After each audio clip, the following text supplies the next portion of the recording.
There was once a writer known for creating work that stayed with people, someone whose ideas carried depth, clarity, and intention. Over time, they built a reputation through consistency, showing up, refining their craft, and producing thought after thought that seemed to connect effortlessly. From the outside, it looked like inspiration never left them, as if creativity simply appeared whenever they needed it. But eventually something shifted. The flow that once felt endless started to disappear, and the harder they tried to bring it back, the further away it seemed. What used to feel instinctive suddenly became stiff. The process that once felt alive started feeling controlled, calculated. But the change didn't happen because they stopped caring. It happened because they cared too much about the outcome. The moment they loosened that grip, something unexpected returned. Not instantly, but quietly. Clarity started finding its way back on its own. There's a strange truth hidden in that. The more obsessed you become with results, the more you interrupt the very process that produces them. But when your attention shifts back to what you can actually do, the work itself, the repetition, the presence, your effort becomes steadier, more focused, more effective. Sometimes sitting in front of a blank page feels far heavier than it should. At first, the solution seems obvious. Focus more, think deeper, force something meaningful into existence. So you push harder. You sit there longer, trying to squeeze clarity out of your own mind. But instead of opening up, everything tightens. Ideas stop flowing naturally. Thoughts scatter before they fully form. What once felt fluid begins to feel mechanical, almost unnatural. And with that comes frustration, that quiet feeling that something isn't clicking, even though you're doing what you've always been told to do. Try harder, so that's exactly what you do. You stare at the page a little longer. You replay unfinished thoughts in your head, hoping one of them finally becomes complete. You pressure yourself into making progress, believing intensity alone will create momentum. But instead of movement, you feel resistance. Instead of clarity, noise. And slowly, without realizing it, your focus drifts away from the process and locks onto the result. That's usually where everything starts to fall apart, because now every pause feels like failure. Every moment of silence feels like evidence that you're losing your ability. Then eventually something changes. Not because you finally forced the answer out, but because for a moment you stop trying to control it so tightly. You step away, you breathe, you let the pressure soften just enough for your mind to move naturally again. And oddly enough, that's when the ideas begin to return. And in that space, something unexpected happens. The idea comes back, quietly, naturally, almost like it was there the entire time, waiting for the pressure to disappear. That's when a deeper realization starts to settle in. The issue was never a lack of effort. It was the way the effort was being directed. There's a kind of effort that supports the process, and another kind that crushes it. The moment you try to control every part of the outcome, your awareness narrows. You start forcing things that don't respond well to force. Thought, creativity, insight. These things don't arrive faster because you demand more from them. If anything, they pull away. They slow down. They wait for your mind to stop gripping so tightly. And this doesn't only happen in writing. You can see the same pattern everywhere in life. The harder you cling to a specific result, the more unnatural your behavior becomes. You hesitate when you normally wouldn't. You overthink simple moments. Instead of responding naturally, you start calculating every move. And the more you calculate, the more your rhythm disappears. You stop moving freely. You pause too much. You question yourself constantly. What once felt automatic now feels heavy, deliberate, exhausting. That's the friction most people never notice. Not friction with the world, friction within themselves. This is where the Stoic view becomes powerful. You control your actions, your preparation, your attention, your willingness to show up. But the result itself has never been fully yours. And the second you try to control it directly, tension appears. Because now your mind is reaching beyond what it can actually hold on to. That tension doesn't always look obvious. Sometimes it disguises itself as responsibility, as ambition, as the feeling that you're just trying to make things work. But underneath it, there's attachment, a quiet desperation for things to go a certain way. And that attachment slowly changes how you act. The blank page stops being a page. A conversation stops being a conversation. Everything becomes a performance, a test, something that has to succeed, something that has to prove your worth. And once that happens, the entire process starts collapsing beneath its own weight. Because now you're no longer present with what you're doing. You're trapped in what you hope it will give you. You're no longer connected to the thing itself. You're connected to where you hope it will take you. And even that small shift is enough to throw everything out of balance. There's a quiet truth underneath all of this. The more energy you spend trying to control what was never fully yours to control, the less effective you become at the things that actually are within your reach. But once that attachment begins to loosen, something steadier replaces it. A calmer kind of focus. You still put in the effort. You still move forward. But there's less pressure behind every action. You stop obsessively checking for proof that it's working. You stop measuring every step while you're taking it. You simply focus on what's in front of you. And strangely, that's when your actions become sharper, more natural, more precise. Not because you forced improvement, but because you removed the interference that was clouding it. Looking back, you start to realize something important. Nothing was truly missing. Not talent, not discipline, not potential. What was missing was space. Space for your mind to breathe without constant pressure. Space for action to unfold without being interrupted every few seconds by doubt, expectation, or fear. And once that space returns, things begin changing in a different way. Not all at once, not perfectly, but consistently, quietly. The results you spent so much time chasing start showing up on their own.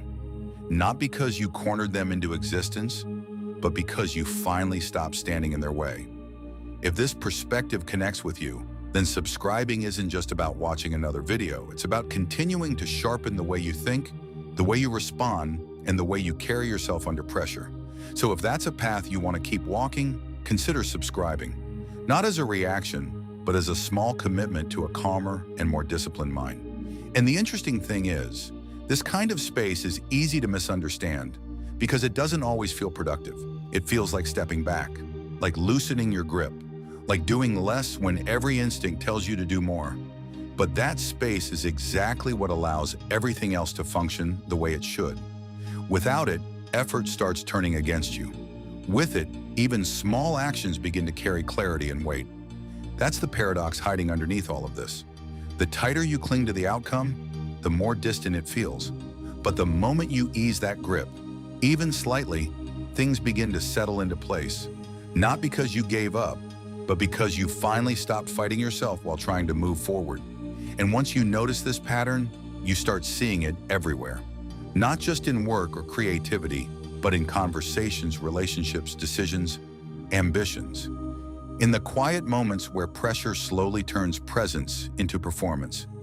Quietly, this pattern keeps repeating itself in ways most people barely notice. The same pressure that blocks creativity begins showing up in conversations, decisions, performance, almost everywhere. And the pattern is always the same. The harder you force a certain outcome, the more unnatural your behavior becomes. And once your actions lose their rhythm, the result you're chasing somehow moves even further away. At first, the answer seems obvious. Push harder, focus more, care more. That's what most people are taught. And to be fair, in some situations that approach works. But there are certain things in life that don't respond well to pressure. They require a different kind of effort, less forceful, more grounded. Because when the mind becomes obsessed with results, it starts operating in a distorted way. Instead of responding to what's actually happening, it becomes consumed with controlling what hasn't happened yet. And that creates a subtle kind of friction inside you, the kind that slowly disrupts everything without announcing itself. You notice it most clearly in moments where performance matters. The second your attention leaves the task itself and locks onto the outcome, something changes.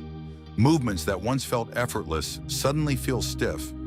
Thoughts that used to flow naturally become scattered. You start watching yourself in real time, analyzing every move instead of simply making it.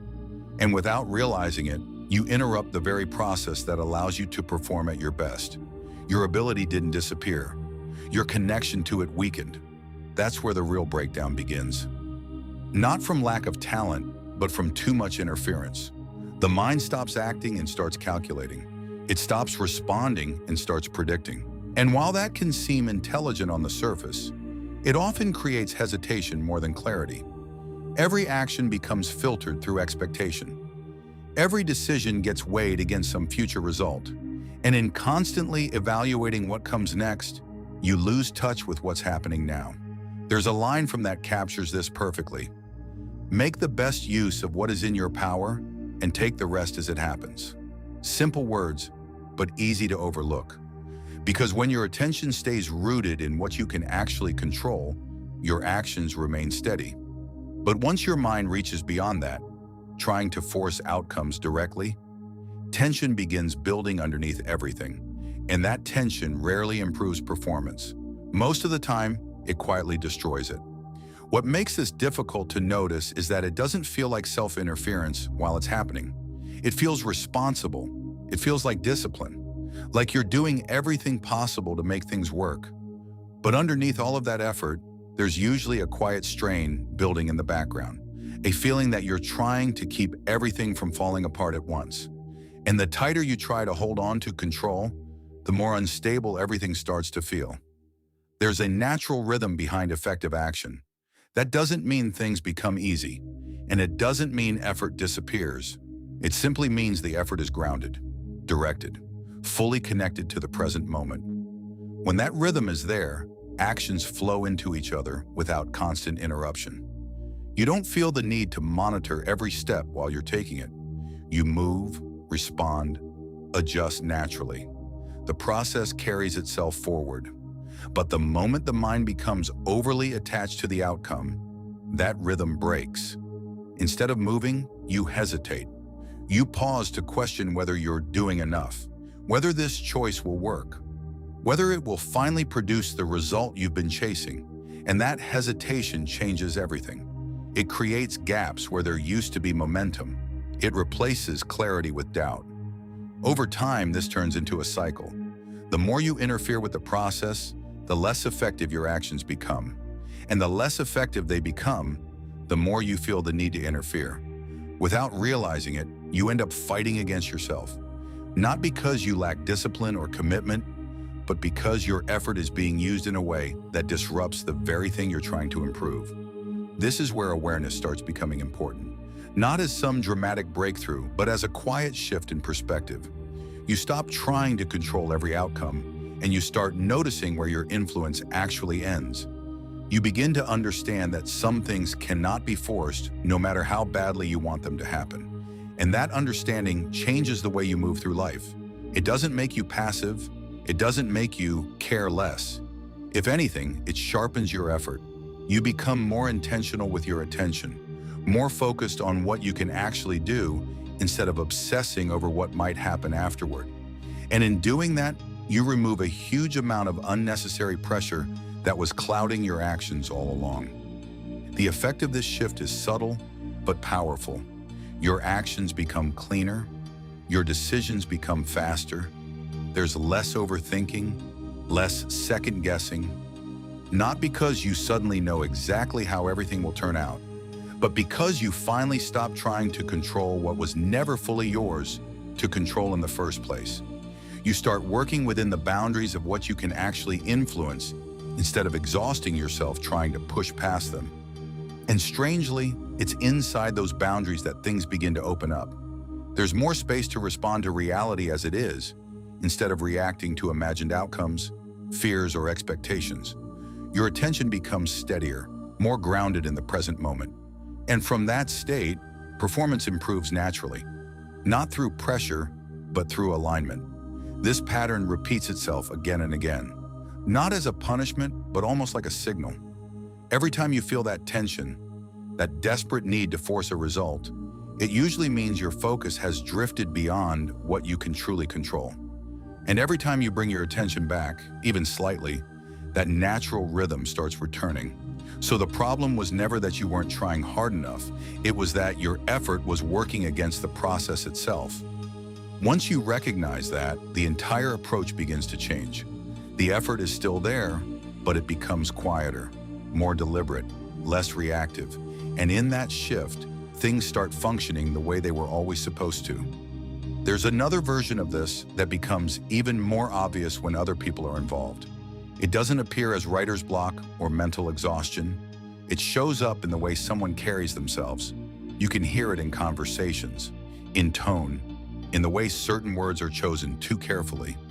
Someone tries just a little too hard to sound impressive, to appear confident, to make sure they're viewed a certain way. And even if nobody says it out loud, something feels slightly off. Not dramatically, just enough to create distance. The strange part is that the effort itself usually isn't obvious.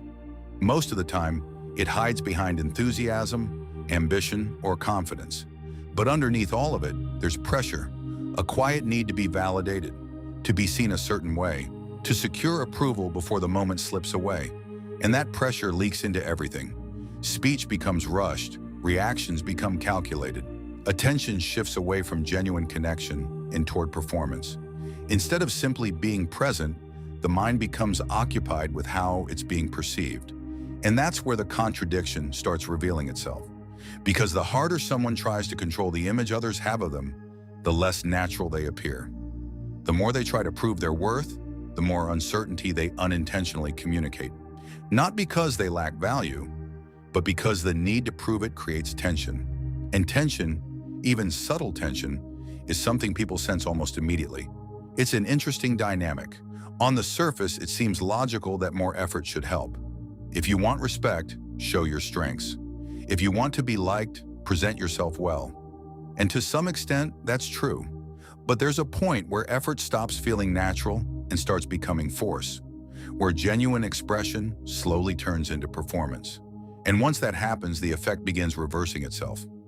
Instead of drawing people closer, it creates subtle distance. Instead of building trust, it creates quiet uncertainty. Not obvious doubts, just small impressions people can feel without fully explaining. A sense that something is being pushed instead of honestly expressed. And most of the time, this isn't intentional. It comes from something deeper, a need to control how you're perceived, a need to secure a certain response from other people. And that need changes the entire interaction. Your attention leaves the present moment and shifts toward the image you're trying to maintain. You begin adjusting yourself in real time, filtering words, monitoring reactions, carefully managing how everything comes across. And while that can feel like control, it usually does the opposite. It weakens your ability to respond naturally. Because now you're not fully engaged with the conversation itself. You're managing perception. That's where the disconnect begins. Real connection rarely comes from control.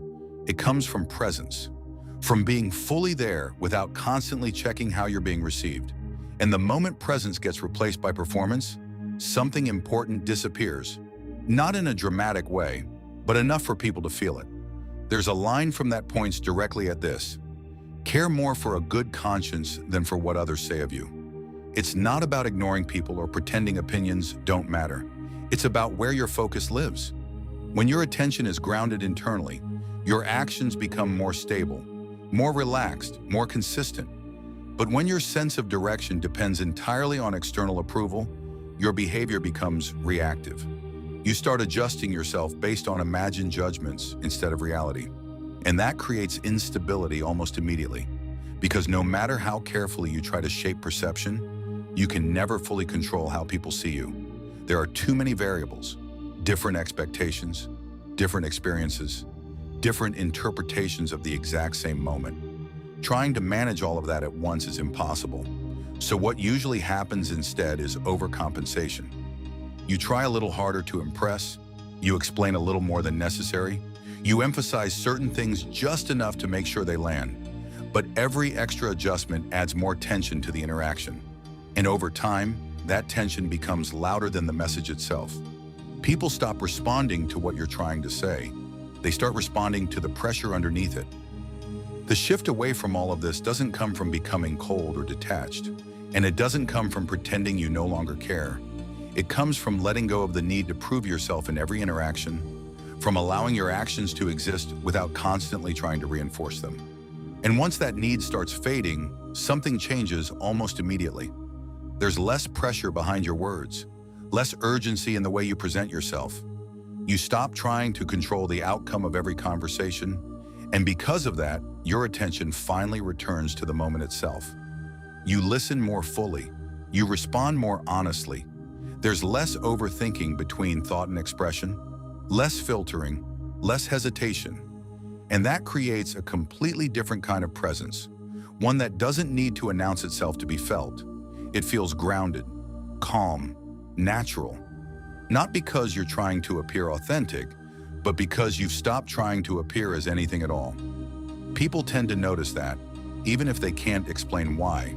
There's an ease to it, a lack of pressure that makes the interaction feel real instead of managed. And ironically, the things that were once being forced, respect, connection, interest, often begin appearing on their own. Not because you chase them harder, but because you stop suffocating them with effort. That doesn't mean effort disappears, it simply changes direction. Instead of being used to control perception, it's used to stay present, to stay connected to what you're actually doing instead of obsessing over where it might lead. And in that shift, the entire dynamic changes. What once felt controlled becomes responsive. What once felt forced becomes fluid. And slowly, the need to constantly manage how you're seen starts dissolving on its own. Not because you suppressed it, but because it no longer feels necessary. When nothing needs to be proven, there's nothing left to defend. No image constantly demanding protection, no performance that has to be maintained every second. And in that space, something much stronger begins to appear. A quiet kind of confidence, the kind that doesn't depend on approval to exist. And that confidence doesn't come from trying harder. It comes from finally letting go of the need to try in that exhausting way at all. There's another layer to this that has nothing to do with other people. It happens internally inside your own mind. And because nobody else can see it, it's often even harder to recognize. You sit with a thought you don't want. Maybe it's anxiety. Maybe it's doubt. Maybe it's some uncomfortable feeling that keeps returning no matter how many times you push it away. And almost immediately, the instinct is the same. Get rid of it.